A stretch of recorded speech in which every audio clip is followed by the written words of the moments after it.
And so, at beginnings of anything like this meditation, there's a sense of anticipation, fear of what lies on the other side of the threshold.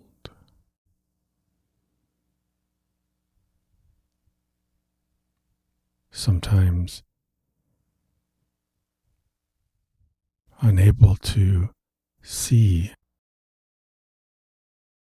to soothe our mind in its fear.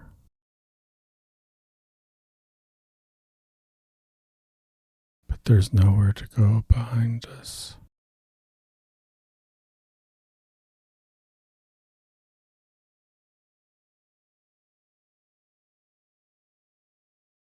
That moment, that liminal moment of crossing the threshold.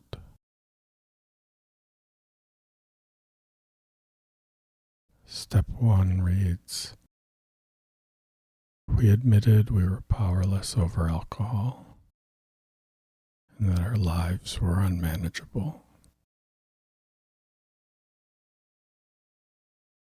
The word admitted here, so close to the word powerless, almost certainly connotes a defeat, a surrender, an admission being the revelation of some secret. And when finally forced to a moment of crisis and decision making, the question is asked, sometimes silently,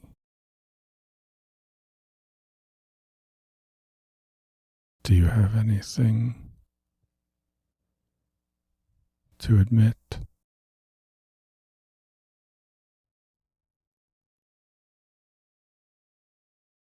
The word connotes that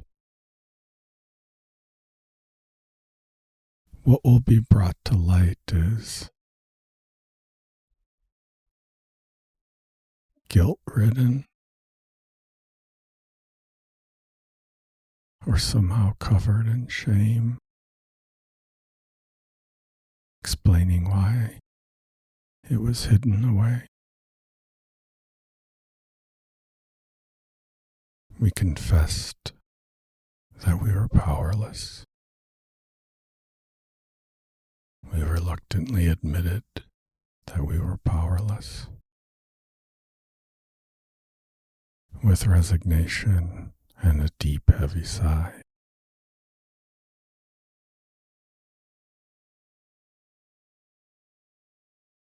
we admitted that we were fucked.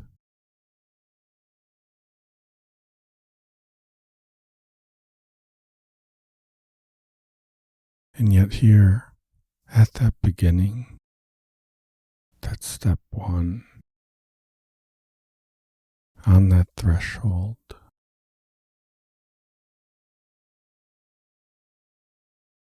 maybe an admission is the word to describe crossing that threshold and through a new door.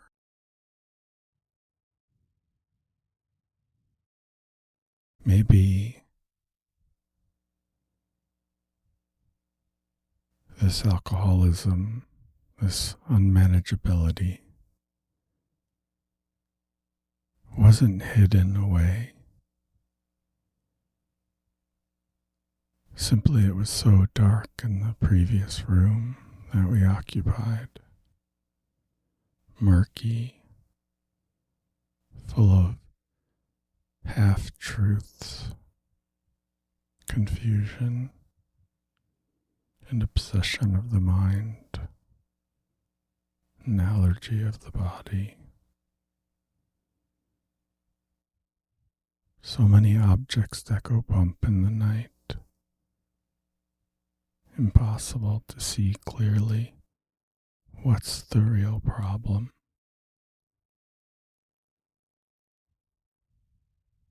And then maybe here we're admitted into a new space,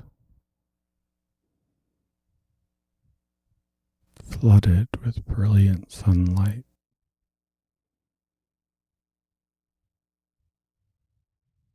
So perhaps admitting powerlessness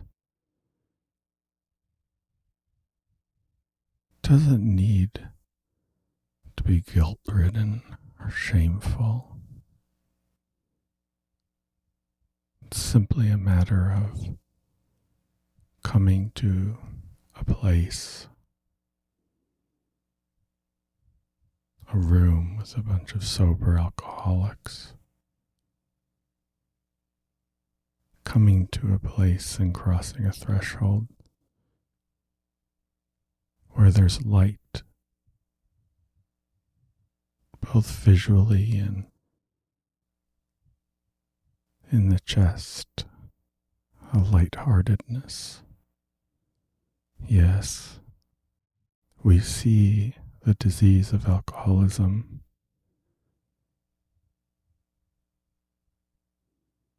There's a solution.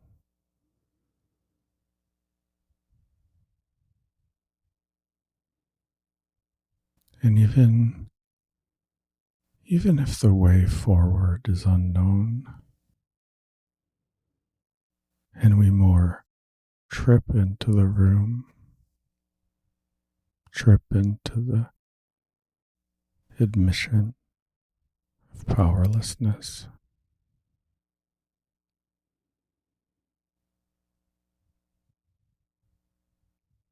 there's still a tumbling forward.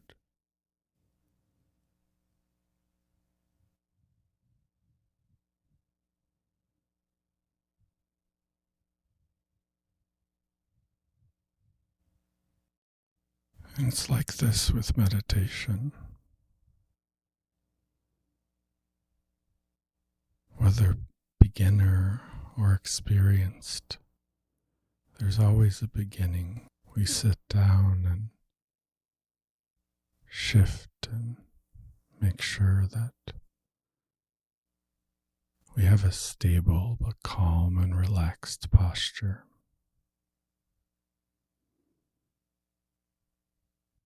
Takes a little while. Sometimes you find the right spot straight away. That transition from finding a bit of physical comfort to sit with, and then where do we go? What's next? We've sat down, we've done all the things suggested. We sat down in a comfortable position, found a silent or near silent place where we won't be disturbed.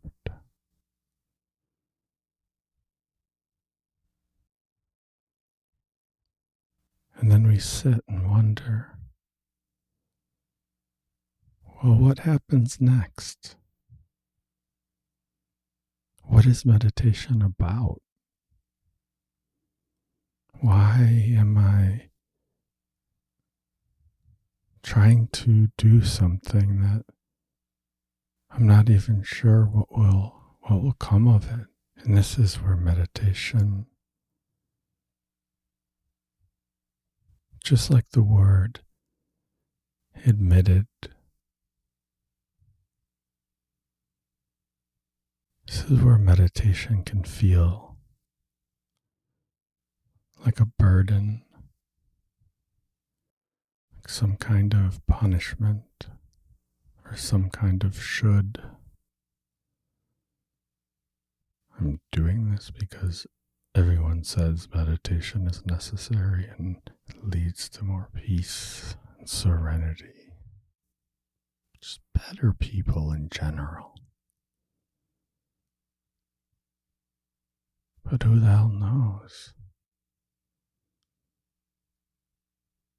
After we get comfortable and we're on that threshold, how do we go forward when we don't know what the road looks like?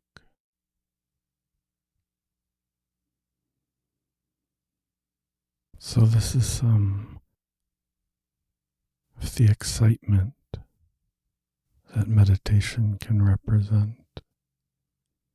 Just like the first step. It's likely that if first coming into the program and encountering the first step for the first time, it doesn't feel exciting. It often feels bewildering, frightening, maybe even just temporary. Maybe just until I get my circumstances in order. And then it won't matter so much if I have a little to drink. But once we've been admitted into the room with bright light and laughter, going backwards, back across that threshold, that seems like a punishment now.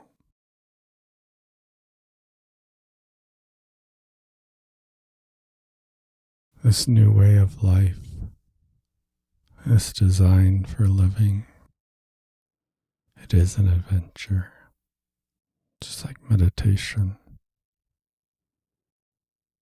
And we often fear what comes to mind during meditation.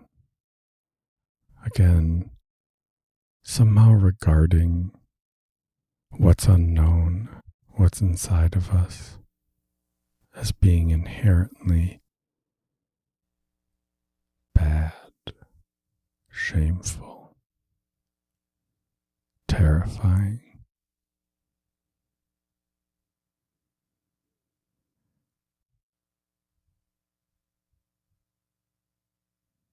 But what if that darkness, the unknown that lies ahead, both in meditation and in sobriety,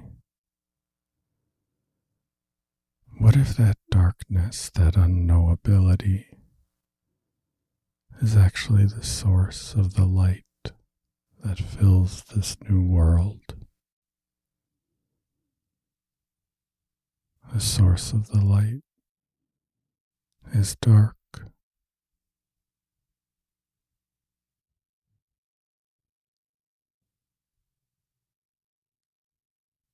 The senses I rely on for knowledge, for understanding,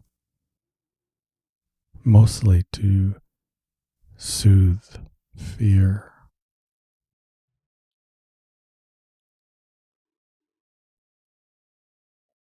In this admission of powerlessness,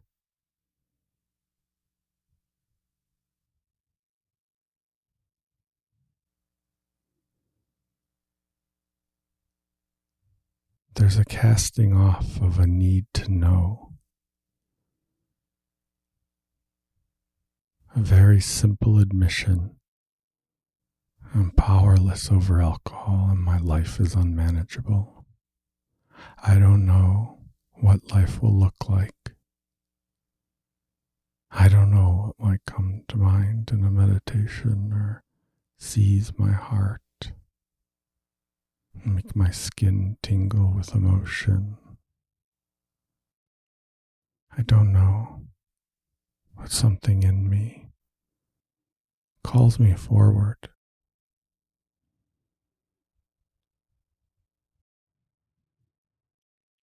The famous statue of Atlas holding Earth on his shoulders,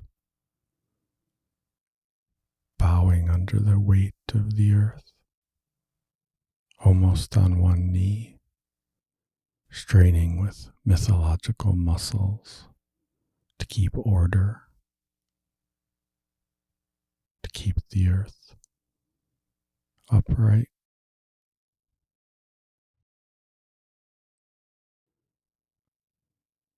Just imagine if that atlas were told you're powerless over that heavy weight. You can let go, can step out from underneath this oppressive thing that became so familiar that it replaced all life in the days were just pressure, darkness, pain, constant running, no rest, bewilderment, pitiful and incomprehensible demoralization. And suddenly, someone in a bright room extends their hand and says, "You don't need to carry that any longer. We are powerless over alcohol, and our lives were unmanageable." And yet, from this admission of powerlessness, there's a sturdy, rooted life full of spontaneity, of joy, surprises, adventure. And this could be a meditation practice as well.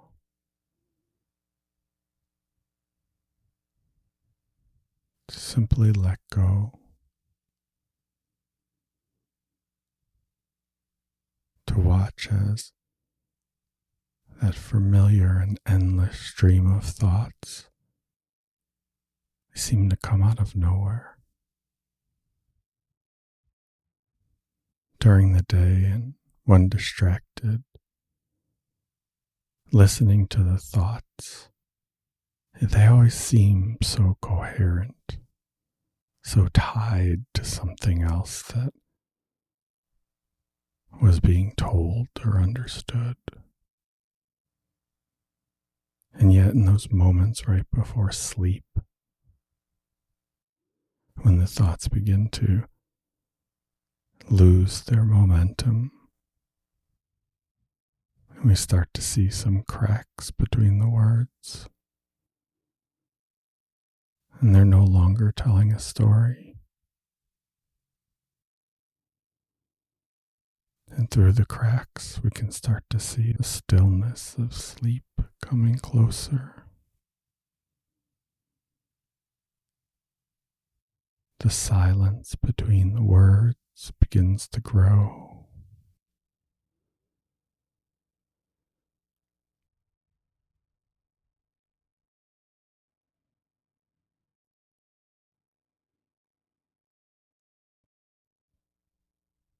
The more we practice this,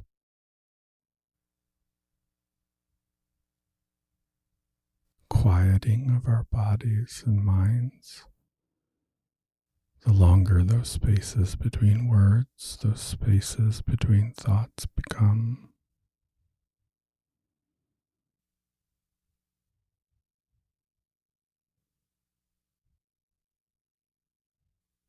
Whatever moves, such as the stream of thinking, has to move against an immovable background, that background of silence, that background of stillness. And then the words seem to wander in from nowhere. And the thoughts, deprived of our attention, just wander away.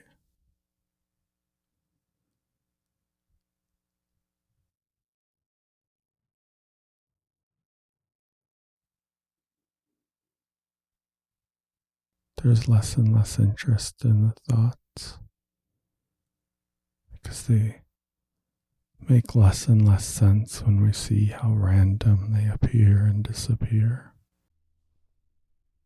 And so it's like our disease. Once we have a clear look at the nature of our disease,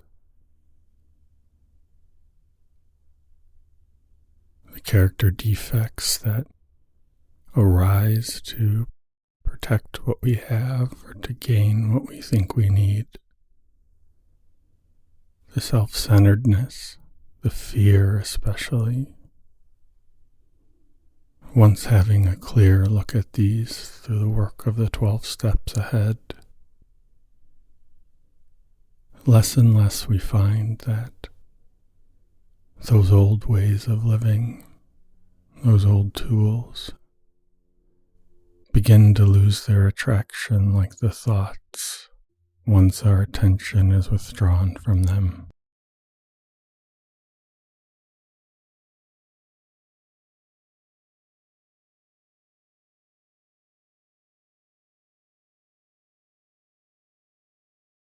And so, the first step needn't be one of dismal prognosis or guarantee of a boring and disciplined life. The admission of powerlessness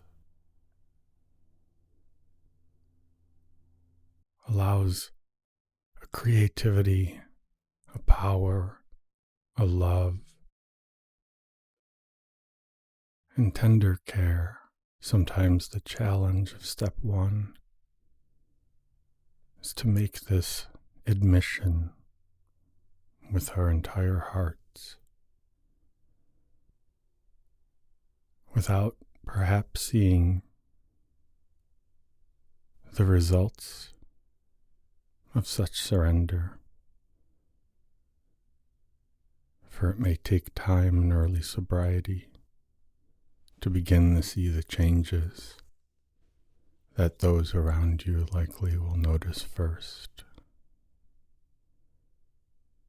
And so by taking step one,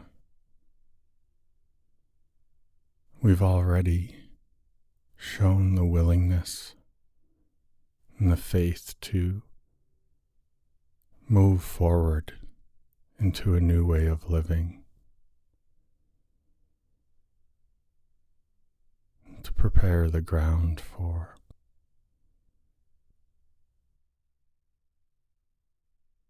our meeting with a higher power.